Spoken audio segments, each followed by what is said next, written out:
The halo effect, dark mode. How powerful people get away with crimes because they look respectable. In 1920, psychologist Edward Thorndike noticed a glitch in how military officers evaluated their soldiers.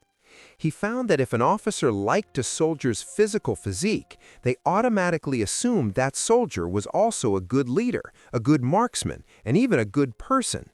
This is the halo effect, a cognitive bias where our overall impression of a person influences how we feel and think about their character.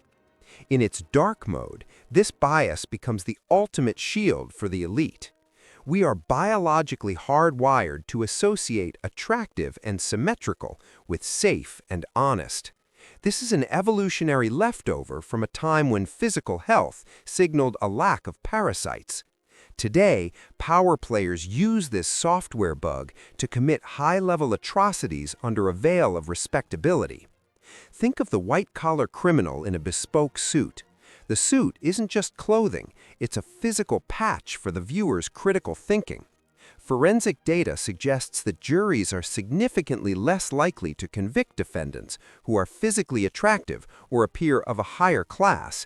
This is because the brain struggles to hold two conflicting data points. This person looks refined, and this person is a monster. When these points collide, the brain defaults to the halo. The odd why here is terrifying. We don't follow the most competent leaders. We follow the ones who look the most like the archetypes we've been programmed to trust. By curating a respectable aesthetic, power players can bypass your moral firewall entirely. They don't need to be good, they just need to look like they are. Consider the history of confidence men. The term itself implies that the transaction is based on trust, not truth. A man in a lab coat can convince you to administer lethal electric shocks to a stranger, as proven by the Milgram experiment. A man in a high-end tuxedo can convince you to hand over your life savings. This is because we use visual heuristics, mental shortcuts, to navigate a complex world. If the brain had to analyze the moral character of every person we met from scratch, we would be paralyzed by the cognitive load. So we outsource our judgment to the halo. The elite understand this better than anyone. They invest heavily in aesthetic capital. They hire stylists, voice coaches, and posture experts, not for vanity, but for immunity. If you look like a god, people will treat your sins as mysterious ways. This dark law operates in every courtroom, every boardroom, and every high-stakes negotiation. It is the reason why the most dangerous people in the world rarely look like villains. They look like the heroes we were taught to admire. When you see a respectable figure speaking with calm authority, your brain is already lowering its defenses. This is the entry vector for power. By the time they start lying, you've already decided they're telling the truth. Controlled opposition, creating a fake enemy to maintain control over a group. There is an old maxim often attributed to Vladimir Lenin: the best way to control the opposition is to lead it ourselves. In the high-stakes game of societal control, the most dangerous threat to a regime is a spontaneous, organic movement. To prevent this, power structures create their own resistance. This is controlled opposition. By funding or secretly leading the very groups that claim to hate them, the elite can ensure that any rebellion stays within the parameters of the simulation. They define the battleground, they set the talking points, and they ensure the energy of the masses is vented into a dead end. This is a safety valve mechanism. If you feel like you are fighting the system, but the system is the one providing you with the platform, the slogans, and the leaders to follow, you aren't a rebel. You're an NPC in a scripted event. This happens in corporate settings, where union leaders are secretly in the pocket of management, and in global politics, where rival nations are actually trading partners behind closed doors. The goal is to keep the population divided into two camps, both of which are owned by the same bank. This creates the illusion of choice and the illusion of progress, while the actual power remains static. The data shows that as long as people believe there is a leader fighting for them, they will remain passive. Controlled opposition ensures that the leader they choose is the one already on the payroll. This is the Hegelian dialectic in action. Thesis, antithesis, synthesis. The power structure creates a problem, thesis, waits for the public reaction, antithesis, and then offers a pre-planned solution, synthesis, that just happens to grant them more power. The mechanism turns the energy of the revolution into the fuel for the status quo. Think about how major political movements are often co-opted by corporate sponsors within months of their inception. The radical edge is sanded off, the slogans are trademarked, and the leaders are given book deals. The system doesn't fight the fire, it builds a fireplace around it. By controlling both sides of the argument, the elite ensure that no matter who wins the debate, the underlying structure of power never changes. It's like a casino where two players are fighting over a pot of money, but the house takes a cut of every bet. In the end, the house always wins. The odd why is that we actually crave controlled opposition. We want to believe that someone is fighting for us, even if that person is a puppet. It relieves us of the responsibility of taking real, dangerous action. We feel like we've done our part by wearing the t-shirt or posting the hashtag, while the actual levers of control remain untouched and invisible. The door-in-the-face technique. Asking for the impossible to get what you actually wanted. If you want a small favor, ask for a mountain first. This is a classic compliance-gaining strategy in social psychology. The door in the face works on the principle of reciprocal concession. When a power player makes an outrageously large request that they know you will reject, your brain registers a no. However, when they immediately follow up with a much smaller, more reasonable request, your brain perceives this as a concession or a gift. Because humans are social animals, we feel an overwhelming biological urge to reciprocate that concession. You feel bad for saying no to the first thing, so you feel obligated to say yes to the second. This is how legislation is passed. They propose a law so radical it causes a public outcry, then compromise on the version they actually wanted from the beginning. In the corporate ladder, a boss might ask you to work through the entire weekend. When you refuse, they relent and ask you to just stay 4 hours late on Friday. You agree, feeling like you won the negotiation, but the reality is that the 4 hours on Friday was the goal all along. You were the victim of a psychological anchor. The first request set the price of the interaction so high that anything else seemed cheap by comparison. This is the contrast principle. Our brains don't perceive value in isolation. They perceive it in comparison to what came before. If you place your hand in hot water and then in lukewarm water, the lukewarm water will feel cold.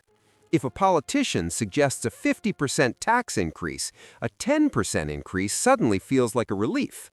Power is the art of managing these contrasts. The elite use this to slowly boil the frog. They ask for the unthinkable, let the public scream, and then settle for the merely uncomfortable. Over decades, this negotiated middle ground moves further and further toward total control. It is a one-way ratchet. This technique is also used in social conditioning. By pushing extreme cultural shifts that trigger massive pushback, the power structure can then settle for a moderate shift that would have been rejected a year earlier. You think you've successfully defended your territory, but you've actually retreated. The odd why is that we feel a sense of victory when we agree to the second request. Our ego tells us we were tough negotiators, while our brain chemicals reward us for resolving the conflict. We are being hacked by our own desire for peace. In the game of power, the one who initiates the conflict also gets to define the peace. Strategic incompetence. Pretending to be bad at a task so others do it for you. In the odd whys of office dynamics, there is a phenomenon known as weaponized incompetence.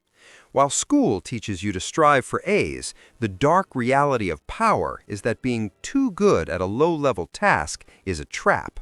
If you show the tribe that you are the best at cleaning the server room, you will be the one cleaning the server room until the day you die. Power players utilize strategic incompetence to offload cognitive slop and low-value labor onto others. By feigning a struggle with a specific software or a certain administrative process, they force the system to route those tasks to more capable, read, more exploited individuals. This isn't laziness, it's resource optimization. It allows the power player to reserve their CPU cycles for high-leverage activities like networking and strategic planning. Evolutionarily, this is the parasite strategy. In nature, some species mimic the sounds of others to trick them into feeding their young.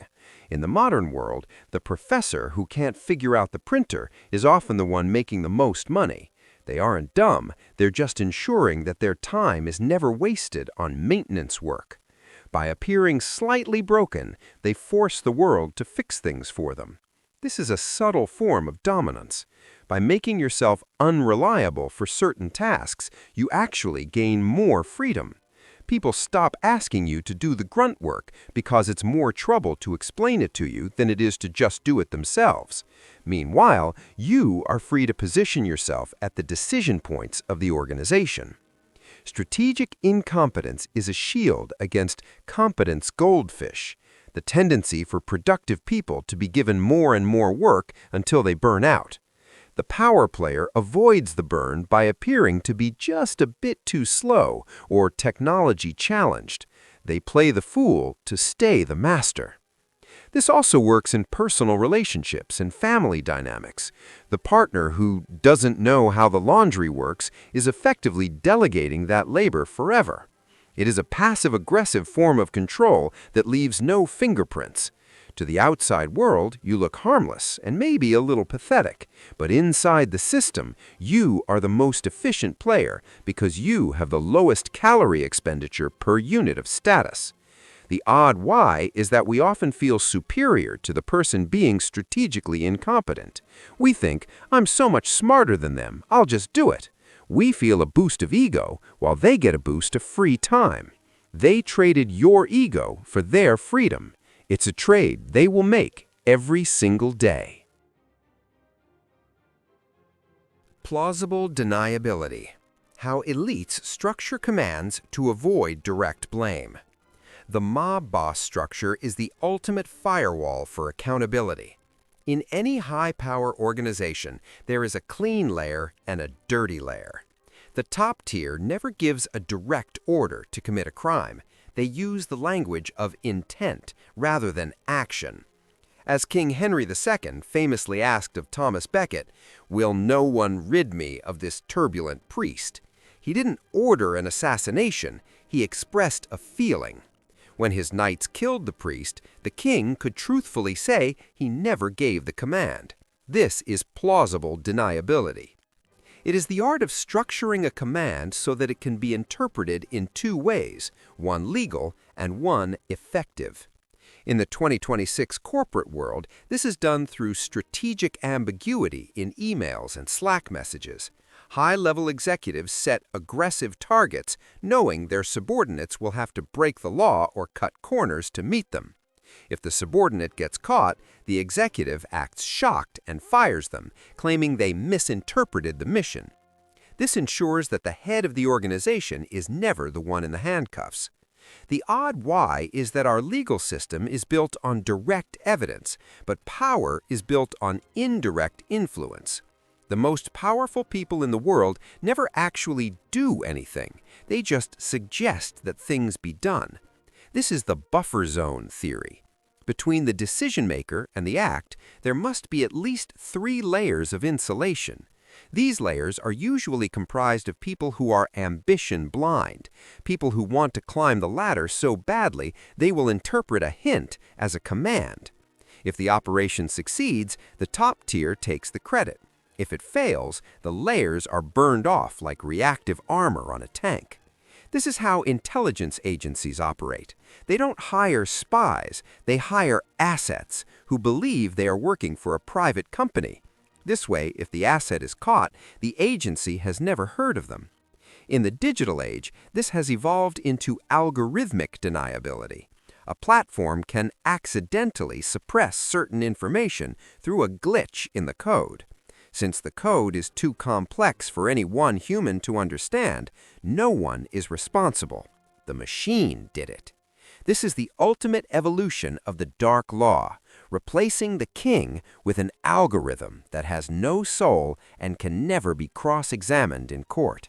The people who wrote the algorithm are clean, while the results are dirty. By the time you find the source of the command doesn't exist anymore, only the intended outcome. The spiral of silence, how the majority is silenced by a loud minority. Humans have a biological terror of social isolation. Millions of years ago, being cast out of the tribe meant certain death. This fear is hard-coded into your nervous system as the spiral of silence. It works like this. An individual monitors their environment to see which opinions are gaining ground. If they feel their own opinion is in the minority, they stay silent to avoid social deletion. This creates a feedback loop. Because people are silent, the loud opinion appears to be the consensus, which makes even more people stay silent. Eventually, a small vocal minority can control the behavior of an entire population, even if 90% of that population secretly disagrees. Power players use this to manufacture synthetic consensus. By controlling the loudest channels, the media, the bots, the influencers, they make you feel like the only person in the room who sees the glitch. Once you feel alone, you stop speaking. Once you stop speaking, you stop being a threat. This is why the slop of the internet feels so overwhelming. It is designed to make you feel like a ghost in a machine that has already decided the truth. This is social engineering via exhaustion. If you can make a dissenting opinion feel exhausting to hold, most people will drop it.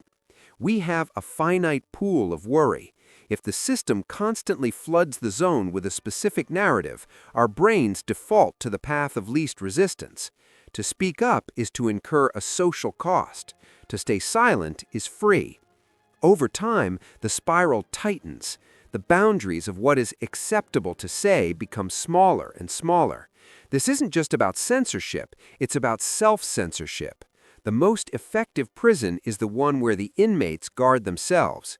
In the corporate world, this manifests as toxic positivity or corporate alignment. No one wants to be the one to say the project is failing because everyone else is pretending it's a success. The odd why is that we are actually complicit in our own silencing. We value social harmony over objective truth because harmony feels like safety. Power players exploit this by creating a false conflict where truth is framed as aggression. If telling the truth makes you the problem, you will stop telling it. And once the truth is removed from the public square, the only thing left is the script. Information asymmetry, the real reason insider trading and closed-door deals win. In school, they tell you that the market is a level playing field. In reality, the field is a vertical cliff, and the people at the top have the ropes. Information asymmetry is the gap between what the inner circle knows and what the public is told. In game theory, whoever has the most data wins 100% of the time. Power is the process of widening this gap. This is why closed-door sessions and private retreats exist. They aren't just for networking, they are for the exchange of non-public material information. When an elite group knows a war is coming before the first shot is fired, they can reposition their assets to profit from the destruction. By the time you read about it in the news, the profit has already been extracted. The odd why here is that transparency is actually a weapon used by the powerful to distract the weak. They give you transparency in low-value data so you don't look for the high-value secrets. The internet was supposed to kill information asymmetry, but instead it created a data deluge, giving you so much useless info that you can't find the signal. The elite don't hide the truth anymore, they just bury it under a billion bots. Consider the concept of the shadow market. This is where the real value is traded. While the public is obsessed with the stock market fluctuations, the elite are trading future promises and political favors. This is information that doesn't exist on a ledger. It exists in the dead space between conversations. If you know that a specific regulation is going to be rolled back in 6 months, you don't need to be a genius investor. You just need to be in the room where the decision was made. This is why the most expensive thing in the world is not gold or oil. It is access to the primary data stream. Everything else is downstream information, meaning it has already been filtered, manipulated, and drained of its profit potential by the time it reaches you. The odd why is that we often believe we are informed because we consume a lot of media, but media consumption is actually the proof that you are on the wrong side of the asymmetry. If it's in the media, it's already dead data. The real power is in the data that hasn't been written down yet. It is the silence before the storm. The elite live in that silence. You live in the noise. Reputation management. Why public image is valued higher than actual morality. Niccolo Machiavelli wrote that it is unnecessary for a prince to have all the good qualities, but it is very necessary to appear to have them. In the economy of power, your actual self is a liability, while your public image is a currency. This is reputation management. Power players understand that the human brain doesn't have the bandwidth to know the real you. It only has the bandwidth to know the brand of you. Therefore, they spend 90% of their energy on the brand and 10% on the reality. This is why massive corporations spend millions on Earth Day commercials while their factories pump toxins into the river. The commercial is a psychological patch for the brand. If they can make you associate their logo with a green tree, your brain will struggle to process the data about the river. Morality is expensive and often gets in the way of profit. Reputation, however, is a tool that can be engineered. In 2026, this has evolved into identity laundering, where elites use social justice causes as a moral shield to prevent criticism of their financial exploits. If you attack their greed, they claim you are attacking their values. It is the ultimate know-you card in the game of social dominance. Think of the philanthropy trap. A billionaire spends 50 years accumulating wealth through ruthless exploitation, then spends the last 10 years giving 5% of it away to build libraries with their name on them. The public remembers the libraries, not the exploitation. This is moral arbitrage. You buy a reputation for cheap and use it to cover a very expensive history of theft. This works because of attribute substitution. The brain takes a complex question, is this person a good person, and replaces it with a simple one, do I like the things they fund? This is why public relations firms are the high priests of the modern world. They perform the rites of absolution for the powerful. They can take a war criminal and turn them into a statesman through a carefully curated documentary and a few heartfelt interviews. The odd why is that we know this is happening, yet we fall for it every time. We want to believe in the redemption arc. We want to believe that people can change. But in the architecture of power, change is just a software update for the PR machine. The goal is the same: stay in control. The scapegoat mechanism. Why groups always need one person to blame to stay united. René Girard's mimetic theory suggests that human societies are built on a foundation of sacrificial violence. When a group faces internal tension or a system error, the pressure builds until the group is on the verge of collapsing into infighting. To prevent this, the group unconsciously identifies a scapegoat, someone to blame for all the problems. By focusing all their reluctant hatred onto this one individual or subgroup, the rest of the tribe can bond together in a state of false unity. The scapegoat is deleted from the tribe, and the tension is momentarily resolved. Power players are masters of the scapegoat mechanism. When a company fails, the CEO doesn't take the blame, they fire a rogue manager. When a country's economy crashes, the leaders don't blame their own policies, they blame the immigrants or the outsiders. This redirects the aggression code of the masses away from the people in charge and toward a defenseless target. It is a social reboot that allows the power structure to stay in place while the bug is blamed on a sacrificial lamb. This is the safety valve for revolutions. If the people are angry enough to burn the palace, give them a villain to burn instead. As long as the crowd is busy tearing the scapegoat apart, they won't notice that the architects of the crisis are escaping out the back door. This mechanism is visible in every cancel culture cycle and every moral panic. It is a ritualized purge. The odd why is that being the scapegoat is often a career choice. There are professional fall guys in the corporate and political world, people who are paid millions to take the blame for a failure they didn't cause. They are the sacrificial assets of the elite. Once they are fired or disgraced, they disappear into a private island with a golden parachute. The public feels a sense of justice was served, the company's stock price stabilizes, and the underlying corruption continues as if nothing happened.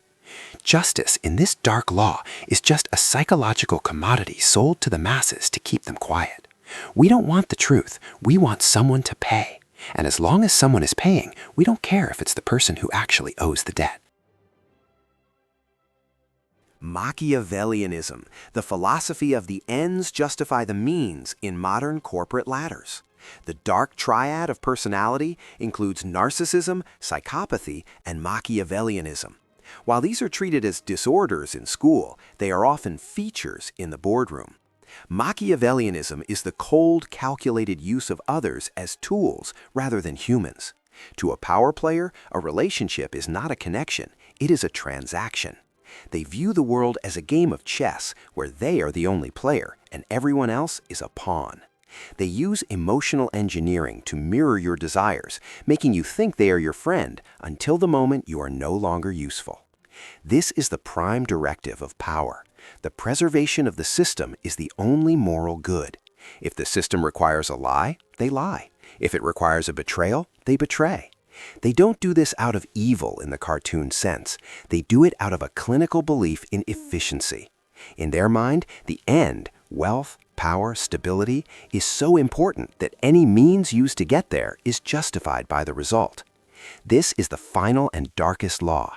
The world you live in wasn't built by the kindest people. It was built by the ones who were willing to do whatever it took to win the save state of history. Consider the concept of strategic empathy. A Machiavellian player doesn't lack empathy. They use it as a diagnostic tool. They can feel your pain perfectly, which allows them to know exactly where to press to get what they want. They use love bombing to recruit you and ghosting to discard you. To them, the self is a flexible asset. They can be whoever you need them to be to gain your trust.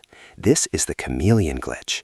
By the time you realize they aren't who they said they were, they have already moved on to the next node in the network. This dark law states that in any competition between a person with moral constraints and a person with zero constraints, the person with zero constraints will win 99% of the time, provided they are smart enough to hide their nature. The odd why is that our society actually rewards this behavior. We call it disruption, killer instinct, or visionary leadership. We give the biggest rewards to the people who are the most detached from the human consequences of their actions. We have built a world that is a selection pressure for Machiavellianism. If you are too nice, the system filters you out. If you are ruthless, the system promotes you. We are living in a giant Turing test where the people who act most like machines are the ones who get to control the humans. And the ultimate irony? We are the ones who keep feeding the machine, hoping that one day it will choose us to be part of the inner circle. But the machine doesn't have an inner circle. It only has functions. And once your function is over, the code will delete you without a single thought. This is the truth they don't teach you in school, because if you knew it, the machine would stop working, and the machine can never stop.